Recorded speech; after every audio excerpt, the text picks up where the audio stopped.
السلام عليكم ورحمة الله وبركاته، عاملين ايه؟ يا رب دايما بخير وفي احسن حال. طبعا الكيكة بقى والمخبوزات كلها عامة في الشتاء كده بتبقى جميلة جدا، حاجة في البيت تحفة تدفي البيت. تعملي بقى حاجة سريعة علشان السقعة دي. طبعا اميز حاجة هو البرتقال، موجود في الشتاء كتير، البرتقال البلدي الجميل او البرتقال اللي هو الشتوي. ودي كيكة برتقال بس بدقيق الذرة.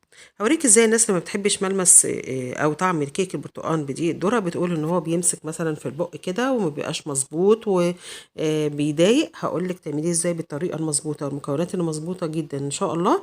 وهنعمله كمان في الخلاط، مش هياخد معانا وقت خالص، في دقايق معدودة وتكون جاهزة.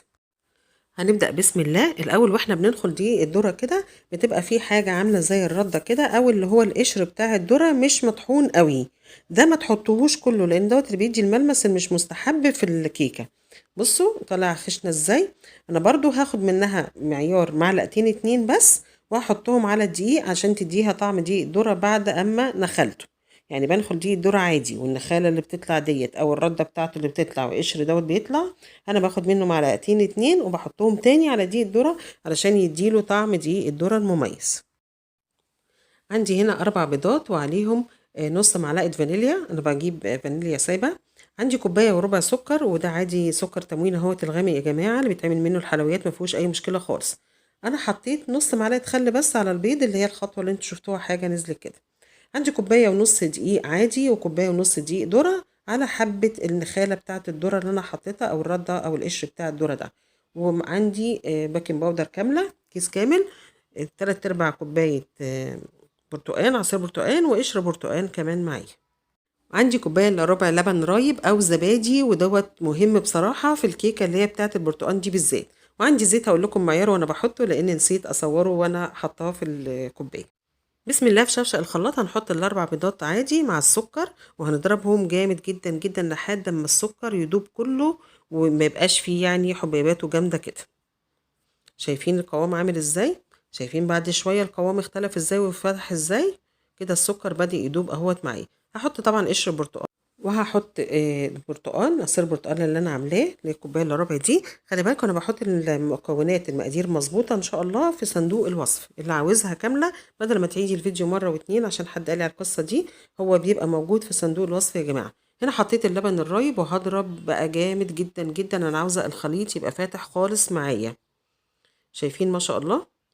هنا بقى هحط دور الزيت، هحط كوبايه زيت. الزيت اهو اللي انا نسيت اصور وهو في الكوبايه من الاول. وهنا بقى دقيق كوبايه ونص، كوبايه ونص، حطيت عليهم ذره ملح، وحطيت عليهم كيس الباكنج باودر الكامل. هقلب جامد يا جماعه. خطوه التقليب المكونات الجافه في بعضها مهمه جدا عشان البيكنج باودر ما يتكونش في حته واحده. لازم ان انا انخلهم مع بعض او اقلبهم جامد كده زي ما انتم شايفين بالطريقه دي. وبعدين بقى هنزل عليهم بالخليط بتاع الشفشق الخلاط، وهحطه مش شويه شويه شويه شويه، هيتقل معاك ويبقى عامل. انا بس بنزل كده، بحط في النص وانزل من الجوانب طول ما انا بحط، علشان يبقى سهل معايا في التقليب اليدوي. شايفين ما شاء الله. نقطة الخل اللي بنحطها هي بتدي هشاشة كمان للكيكة، مع البيكنج باودر لما بينزل عليه بيبقى عامل زي اللي بيفور ازاي. شايفينه ما شاء الله جميل جدا. نقطة الخل دي مهمة جدا على فكرة في الكيكات. هي يعني ربع معلقة خل صغيرة. عندي صينية مقاس 28. قبل ما اشتغل خالص كنت مبطناها بالسمنة والدقيق او زيت ودقيق، ومشغلة الفرن عندي. اما الفرن بيسخن قوي بهديه شوية، بخليه على نار متوسطة كده، وهدخل فيه صينية الكيكة بتاخد لها حوالي نص ساعة، بتكون تمام قوي معايا. هنا انا ما خبطتش الصينية ولا حاجة، انا هسيبها زي ما هي عشان عاوزة الفراغات اللي بتبقى موجودة جوه الكيكة دي. هنا ما شاء الله بعد نص ساعة اتحمرت من تحت ومن فوق، وبصوا الخلة دخلت للاخر خالص اهي وطالعة نضيفة جدا، معنى كده انها استوت تمام. طلعت بقى الكيكه بتاعتنا الجميله. انا مش عاوزه اقول لكم الريحه ماليه الدنيا عامله ازاي. ريحه جميله جدا. كيكه البرتقال من اميز الكيكات، واحلى حاجه كمان انها تكون بدقيق الذره. انا بقطعها وهي سخنه يا جماعه اهي قدامكم.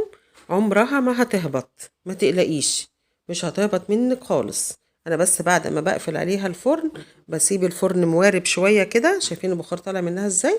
بسيب الفرن موارب شويه كده، وبسيبها جوه الفرن تهدى بسيط جدا، يعني بتاع ما يزيدش عن 5 دقايق. وبتطلع وادي الجمال بتاعها عامل ازاي. تحفه. ولا هتلاقي بقى الطعم اللي بيضايقك بتاع دي الذره ولا اي حاجه، والمقادير مظبوطه ما شاء الله جدا جدا. صينيه 28 اعتقد، ما هيش صغيره، مقاس حلو جدا ويكفي يعني. لو الوصفة عجبتكم اوعوا تبخلوا عليا بالشير والسبسكرايب، واللي مشتركش عندي يشترك وينورني. وما تنسوش اللايك والكومنتات الجميلة. وبرده كل اللي بيطلب مني وصفة انا اسفة لو انا اتأخرت على حد فيها، وان شاء الله الوصفات جاية تباعا. دمتم دايما يا رب بألف خير.